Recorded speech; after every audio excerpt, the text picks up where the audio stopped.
Today in our 2012 Cadillac SRX, we'll be installing the Blue Ox baseplate kit with removable arms, part number BX1690. This baseplate will connect to your tow bars and allow it to be pulled down the road with your RV. If hardly anything sticks out at all, when we want to actually hook up, we take our removable arms, we stick them in horizontally for this tab, push it in, rotate it, and it holds it in place. It's the same on the other side. That gives you the brackets for your arms of your tow bar to connect to. First thing we're going to want to do is take out these plastic push pins that hold this cover on. There's one here behind the driver's side headlight, another one here, here, here, here, and here. So there's a total of 6. Just take your panel removal tool, pry up with the center, then you can pry up on the bottom.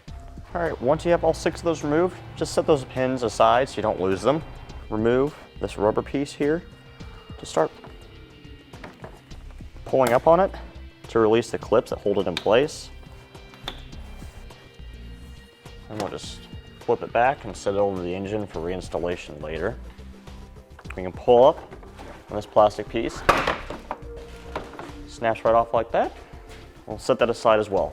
Now let's remove 3 10mm bolts on each side, plus this one here in the middle.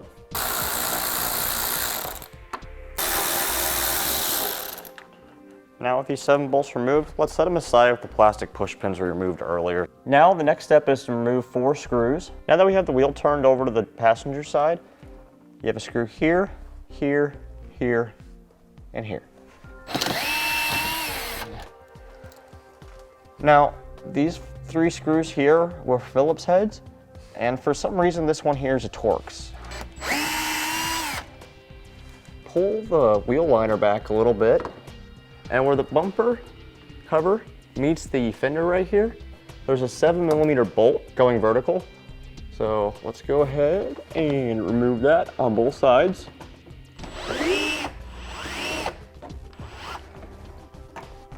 Let's go remove the screws from the passenger side.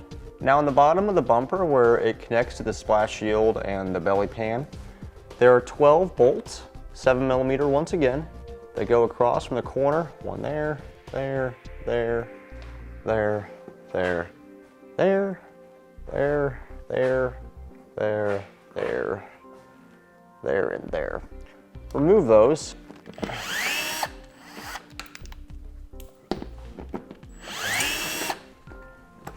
Other side of the license plate in the front, there are 2 more plastic push pins that go vertical. We need to remove those.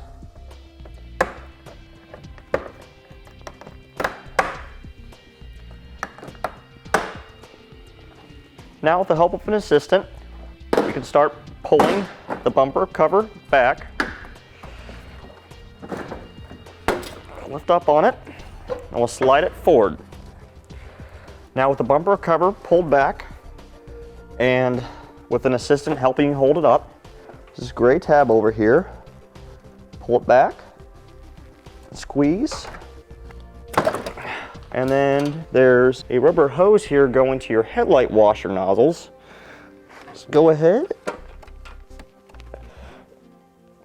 pull it, you can grab your bumper, pull it back, and we'll set it aside in a safe place where it won't get damaged.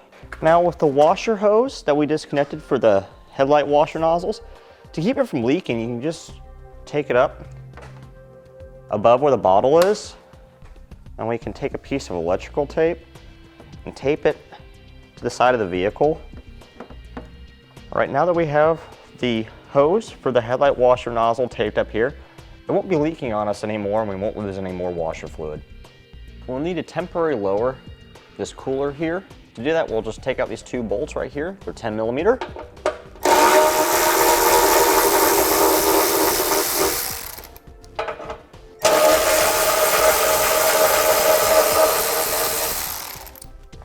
We'll lift up on it, pull it forward, and set it down out of the way for right now. All right, now we'll need to trim some plastic down here along this seam, and then straight back under the bumper support like so. We'll be doing this on both sides. Just use a pair of side cutters or tin snips or anything like that you have.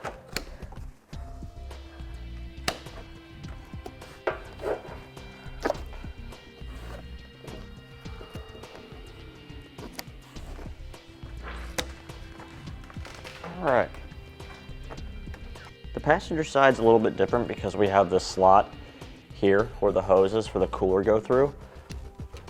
But as you can see, I have it marked where we'll be making our cuts.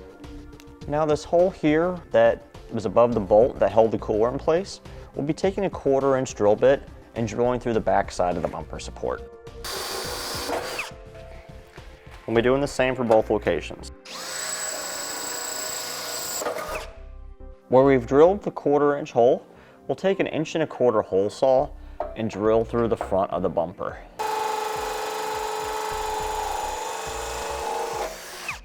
Let's go ahead and do the one in the center. Now that we have our holes cut, let's go ahead and take some spray paint here just to keep it from rusting.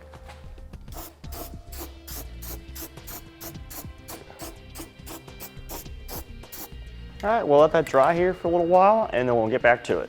Let's take this cooler and reinsert it on the back side of the bumper using one of the bolts provided in a kit, about 3/4 inch long.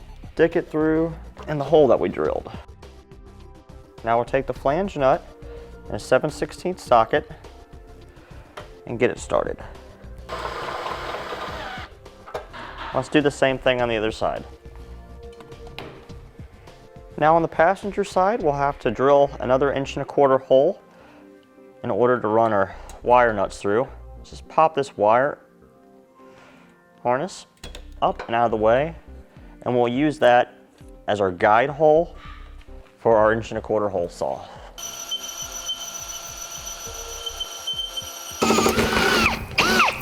Okay, there's our first piece of metal. Now we gotta go straight down and get the second layer out.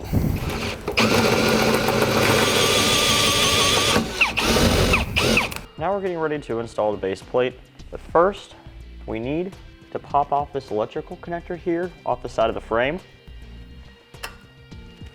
And we'll just move it up here out of the way for the time being.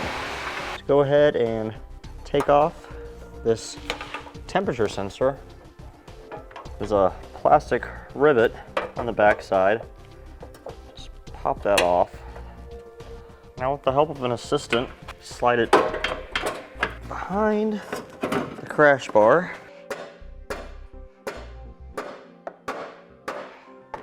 All right, we went ahead and got the base plate in. We got it secured to the frame of the vehicle with vice grips. We want our measurement from the top of the base plate to the bottom of the bumper support here to be at 3.5 inches. So we are 3.5 there, and we are 3.5 on this side as well. So that means the base plate is level. Using a 13/32 drill bit, we will drill a hole using the top hole of the base plate as a guide.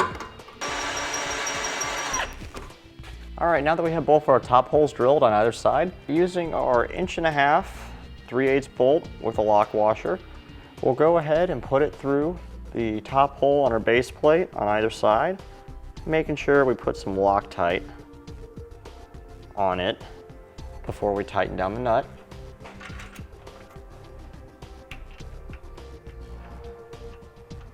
And once we got those loosely started, we'll drill our other holes for the base plate. All right, now that we have all of our holes drilled and our back bolts in and the nuts started, let's do the side bolts here. We're going to be using these wire nuts and accessing through the frame rail through the 2 layers that we drilled the 1 1/4 inch hole through. We will insert our wire nut, and we're going to go start with the one furthest back first and work our way forward. It'll be easier that way. Now we're going to take some Loctite. It'll be the bolt with the shoulder. We'll have a lock washer on it, and we'll take our wire nut and guide it into position and put our bolt in. You may have to wiggle the wire nut around a little bit in order to get it to start. Okay, now that we have one of our bolts started, with the red Loctite on them. Let's torque them down to the specified amount. And you can find the torque specs listed in the instruction manual.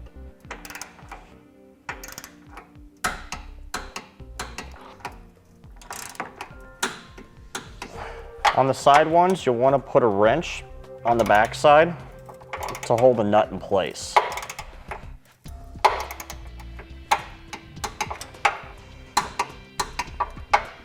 We will do the same thing on the other side. Now with the excess wire nuts, you can go ahead and grab the end of the wire with a pair of vice grips and work them back and forth.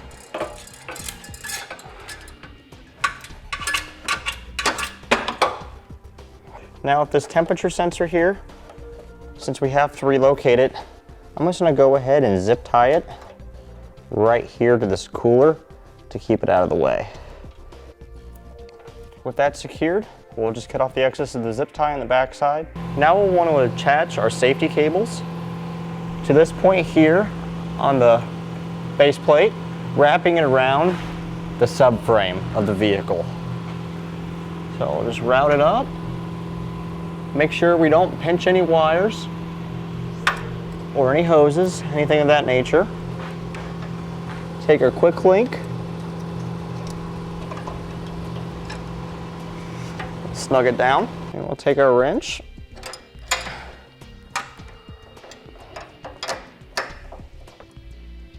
Once you have one side complete, you can do the other side.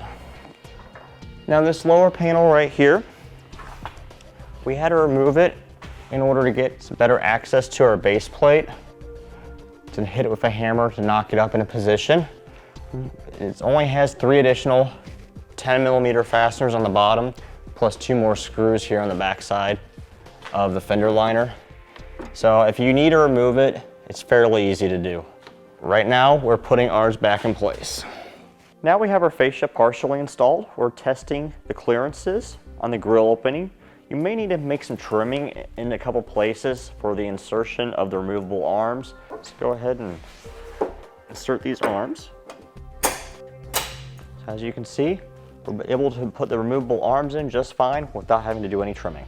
We're going to put the fascia back in place, but just keep in mind now that it's loosely attached, if you need to run any additional wires or hoses for a braking system or for vehicle tow lights, this would be a good time to do it.